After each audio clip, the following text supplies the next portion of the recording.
Herkese tekrar merhabalar, kanalıma hoş geldiniz. Bugün size çarşamba günü videomda bahsettiğim bir suç dizisi getirdim.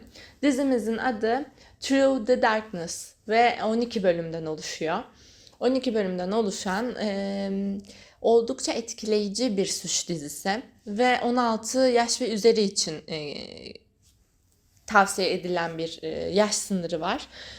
Ama çok etkileniyorsanız bu konularda, özellikle cinayetlerdir ve bunların biliyorsunuz belli belgeselleri oluyor ve çok tepki de çekiyorlar, işte katilleri niye anlatıyorlar, niye onların gözünden biz dinliyoruz gibi. Böyle bir bakış açısına sahipseniz bu dizi pek sizlik olmayabilir.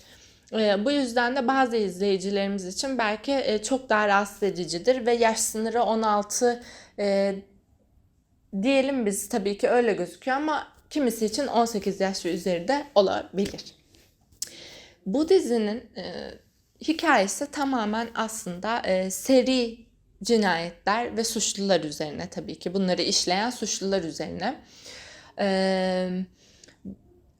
Yani bu suçluların incelenişini görüyoruz. Aslında ilk önce şunu söylemek lazım. Başrol oyuncumuz. Burada birçok karakter var. Birçok önemli isim var ve yani kadronun tamamını sayabilirsiniz. Öyle bir dizi. Fakat bir karakterimiz tabii ki ön plandaydı. Ben onu başrol olarak geçirmek istiyorum. Ve bu kişi ise Kim Nam-gil adlı oyuncumuz. Oyuncumuzun canlandırdığı karakter bir suçlu profili çıkaran bir kişi. Yani işi bu.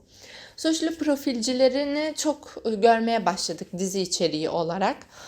Davranış bilimleri analizi biliyorsunuz, ya da analisti olarak geçiyor bunu yapan insanlara. Ve aslında Kore'de bu seri cinayetlerin arttığı bir dönem bu bilimleri, yani davranış bilimleri analistçileri ya da kendilerine bir yer edinmeye çalışıyor ve bunu kabul ettirmeye çalışıyorlar. Bunun bir bilim olduğunu ve polise yardım edebilecek bir bilim olduğunu anlatmaya çalışıyorlar dizide.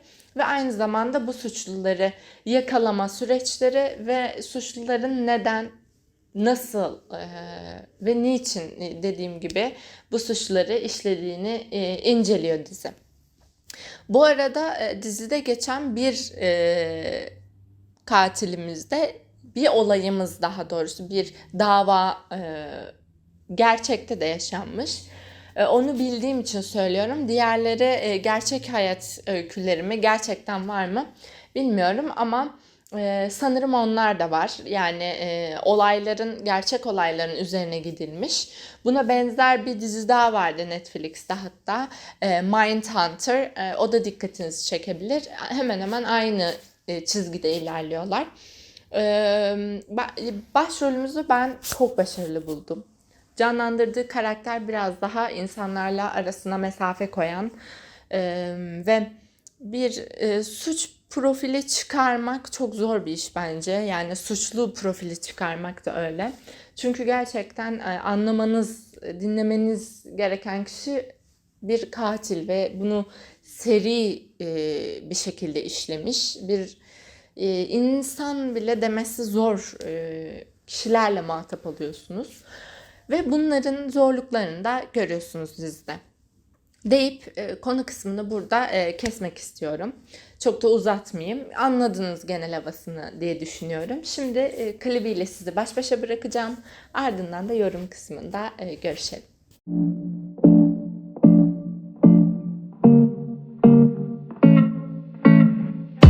Insane, inside, the danger gets me high. Can't help myself, got secrets I can't tell. I love the smell of gasoline,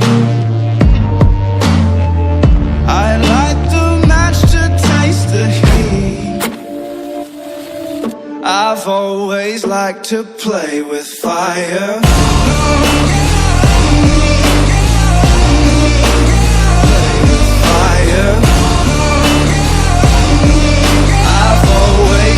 To play with fire.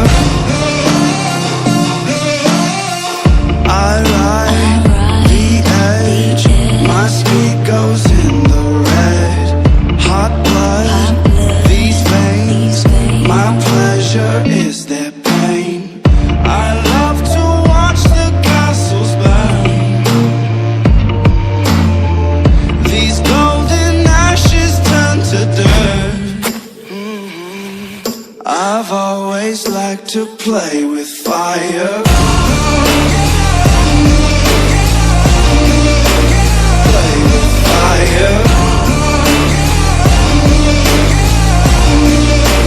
Play with fire. Fire, fire. I've always liked to play with fire. Watching as the flames get higher. I've always liked to play with Rite of passage, classic habit, matching the gas tank. Ooh, that's pressure. Unstoppable, legendary animal. Digital justice, now you're gonna know what's hail to the king and queen of the ruckus. Young money wired, no denying. I've always liked to play with fire. play with fire. Always like to play with fire. Play with fire. Always like to play with fire. Fire, fire. Always like to play with fire. Always like to play with fire. Always like to play with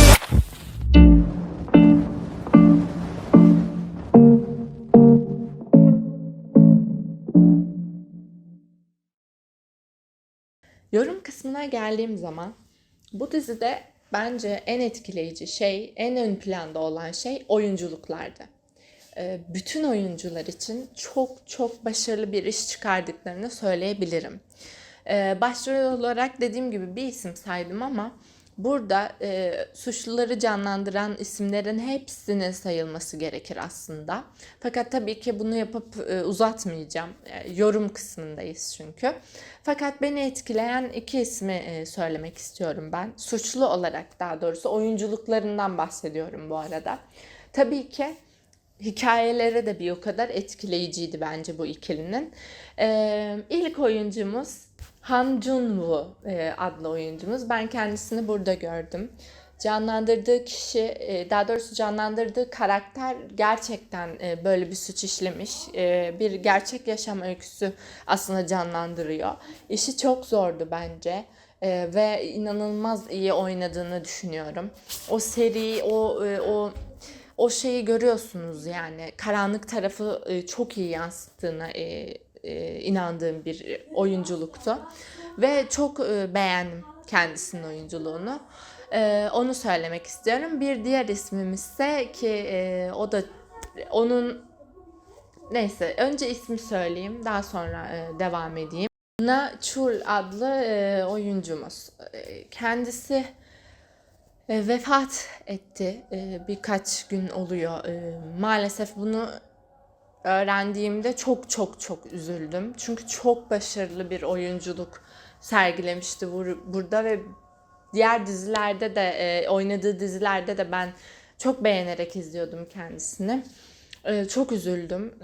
Buradan üzüntülerimi de söylemek istiyorum o yüzden. Ve burada canlandırdığı rolü de çok zor ve çok başarılı bir şekilde canlandırmıştı. Ve psikopat bir katil. Yani her katil psikopat değildir bu arada.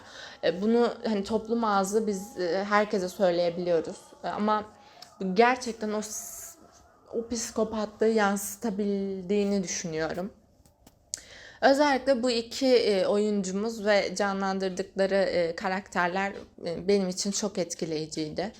Ve bu diziyi eğer bu içeriği seviyorsanız çok seveceğinize eminim. Ve bu işin de çok derinine indiğinizde sizin için de tehlikeli olabilir. Yani bir profil uzmanı iseniz burada da gördüğünüz gibi o tarafına değinilmiş olması da benim çok hoşuma gitti. Çünkü riskli bir iş ne olursa olsun. Psikoloji savaşı veriyorsunuz bir nevi. Bunu da belirtmek istedim. Çok güzel bir diziydi. Ben çok hızlı da bitirdim diziyi ve çok çekim olarak da çok başarılı. Detayları, çekimleri tamamıyla başarılı bir yapım. Ve sizle paylaşmak istedim. Umarım siz de severek izlersiniz. Çarşamba gününe kadar kendinize iyi bakın. Hoşça kalın.